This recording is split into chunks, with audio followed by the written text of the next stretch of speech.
Bienvenue sur Mémoire de territoire. Un instant de découverte de différents talents. Un souvenir des acteurs de notre région. Une trace qui doit servir de mémoire. Une présentation des acteurs de notre territoire. Un instant de découverte avec Découverto.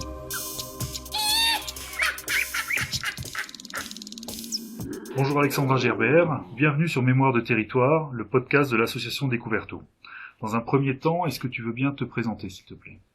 Oui, avec plaisir. Alors moi c'est Alexandra Gerbert, je suis artiste plasticienne et j'habite à Elert, en commune de Davos, depuis 1 an maintenant. Je réalise des sculptures, des peintures, je fais aussi des conférences sur les champignons médicinaux de nos forêts et je réalise également des totems, donc des sculptures monumentales. D'accord. Ouais. Justement, les totems, c'est un petit peu ce qui t'a fait connaître dans notre secteur. Les premières fois qu'on a vu des publications Facebook, des passages dans les médias de ta part, c'était à propos de ces totems. C'est quand même quelque chose d'un peu étonnant dans la région, et du coup, est-ce que tu peux nous en dire un peu plus, d'où vient cette passion pour les totems et comment t'en es arrivé à en faire dans notre région? Alors d'abord je pense qu'il y a un intérêt pour l'arbre et par extension le bois, la matière bois que je sculpte, et c'est suite à un voyage en Alaska où j'ai découvert donc les sculptures monumentales réalisées par les Indiens de la côte nord-ouest, qui m'ont généreusement accueilli, prêté des outils, ils m'ont fait essayer cet art enfin, sur là-bas du coup. Et à mon retour en France, j'ai eu envie de réaliser ces sculptures-là pour des communautés, des communes, des particuliers. Et j'ai eu l'occasion de réaliser mon premier totem en 2011. Et suite à ça, j'ai continué à proposer cet art un peu spécial, un peu particulier, c'est vrai. Mais il s'ancre dans le territoire et il raconte une histoire.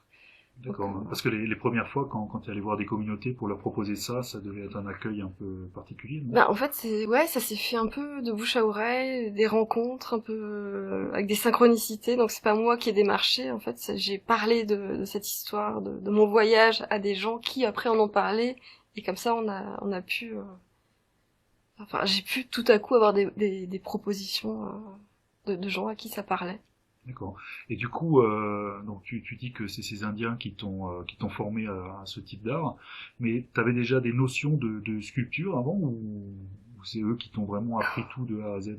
Alors, j'avais fait les arts déco à Strasbourg. J'ai été diplômée en 2005, et c'est suite à mes études que j'ai eu envie de voyager pour parcourir le vaste monde.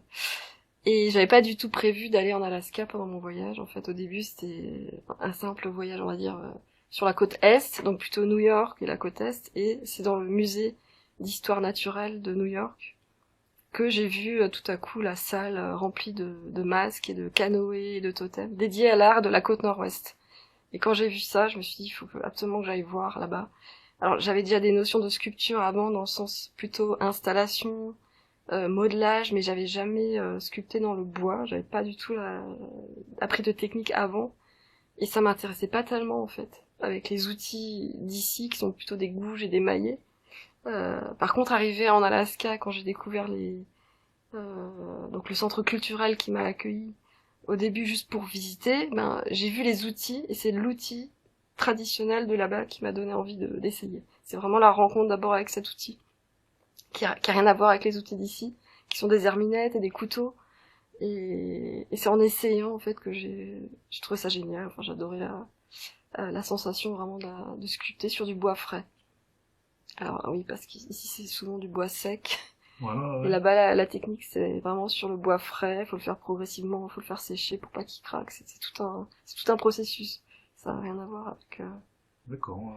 Ouais. Et ensuite, c'est stabilisé par des couleurs, ou comment Alors, on stabilise pas le bois là-bas. On enlève l'aubier, on enlève toute la partie, on va dire, qui pourrit, pour garder que le cœur. Et après, comme il est à la verticale, en fait, l'eau, elle ruisselle, mais elle stagne pas dessus. Et là-bas, ils le traitent pas. Après, ils le peignent. Ils peignent certaines parties. Et voilà. Après, c'est sur des essences quand même imputrescibles à la base, quoi, donc des résineux. Et surtout, on enlève l'aubier, en fait, du coup, et on enlève le cœur aussi à l'arrière. Et c'est ça qui fait qu'il peut se conserver après longtemps. D'accord. C'est combien de temps la durée de vie à peu près d'un totem? Alors, autrefois, traditionnellement, franchement, ils s'en foutaient qu'ils qui pourrissent, donc ils les mettaient carrément directement dans la terre. Et c'est on va dire dans l'époque plutôt moderne qu'ils ont commencé à vouloir les conserver. Parce que c'était très cher d'aller commander à un artiste un totem, et c'est, je pense, 20 ans sans problème. Il est hors d'eau, il est pas dans la terre, donc il est protégé. Enfin, il vieillit, il va craqueler, il va vieillir, mais il va pas pourrir, quoi. D'accord. Et pourtant, Dieu sait s'il pleut beaucoup là-bas. D'accord. Alors justement, une chose assez intéressante dans ce passage à l'acte de fabriquer des totems, c'est que tu impliques aussi des locaux. Alors ça, c'est venu comment en fait? Bah déjà, la démarche de faire un totem, ça sous-entend de sculpter des symboles dessus, des figures, c'est de raconter une histoire. Beaucoup de gens pensent qu'un totem, à la base, c'est un objet religieux. Ça plane comme ça dans l'inconscient. Mais en fait, pas du tout. Ça raconte une histoire. Ça commémore soit un événement, une légende, ou alors ça raconte la lignée des gens, des familles.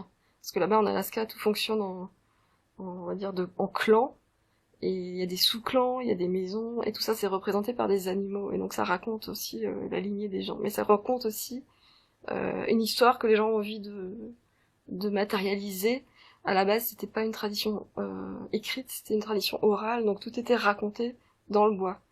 Et du coup, il faut choisir des symboles, des figures, et ça fait l'objet d'un travail préparatoire avec les gens, avec le commanditaire, qui a envie on va dire de trouver des symboles forts pour ce lieu-là en particulier. Donc on va s'intéresser à l'esprit du lieu, on va s'intéresser à tout ce qui est animaux, végétaux, légendes locales, personnages qui ont marqué un territoire. Et après on va mettre tout ça. Enfin, je vais proposer des dessins en articulant tout ça de façon symbolique, logique. Et après le dessin est validé par le commanditaire. Et donc parfois aussi d'autres gens participent à l'élaboration. Pour un totem dans le Haut-Rhin, il y avait toute une école qui avait participé en réfléchissant à qu'est-ce qui pouvait symboliser le lieu, quels animaux ils allaient choisir. Parfois plusieurs règnes naturels sont représentés, soit des insectes, des mammifères, même des créatures légendaires. Donc tout ça c'est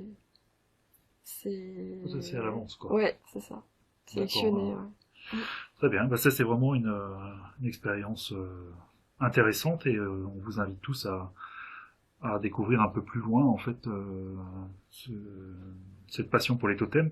Alors du coup, pour les gens qui voudraient en savoir plus, où est-ce qu'ils peuvent voir ces différents totems dans notre secteur? Alors dans notre secteur, il y en a un il y en a un petit à Groftal dans les maisons troglodytes. À l'intérieur des maisons, alors. Oui, entre les maisons. Dehors. Ah, d'accord. Ouais. Il y en a alors un peu plus loin, près de Münster, à Eschbar-Oval. Celui-là, maintenant, il a presque 12 ans. Il est encore bien. Il y en a un autre à Lutzelbourg, donc le plus récent, qui est implanté au pôle Conzette, donc l'ancienne usine d'Agraf. Et puis, je crois que dans la région... Après, les autres sont dans le sud de la France. D'accord. Ah si, il y en avait un à la Petite Pierre aussi, mais je crois qu'ils l'ont enlevé, parce qu'ils ont fait des travaux dans le château. Dans le château, ouais. Il est plus... Ah si, il y en a un aussi à Diemeringen, dans la forêt. D'accord. Et autrement, tu as un site internet où on peut voir ces photos? Oui. Ouais, tout à fait. Alors, si tu peux, peut-être, tu connais par cœur son adresse? Oui, ouais. Alors, il y a le site, on va dire, Racine, où vous trouverez toutes les activités, c'est alexandra-gerbert.com. Et sinon, particulièrement sur les totems, c'est alexandratotem.com. D'accord, très bien. Eh bien, on te remercie pour le temps que tu viens de nous consacrer. Et puis, on va essayer de se revoir assez rapidement pour parler d'un autre pan de tes centres d'intérêt. Donc, merci Alexandra Gerbert, et puis à une prochaine fois. Merci Vincent. Un instant de découverte avec Découverto. Un instant de découverte de différents talents. Un souvenir des acteurs de notre région. Une trace qui doit servir de mémoire. Une présentation des acteurs de notre territoire. Un instant de découverte avec Découverto.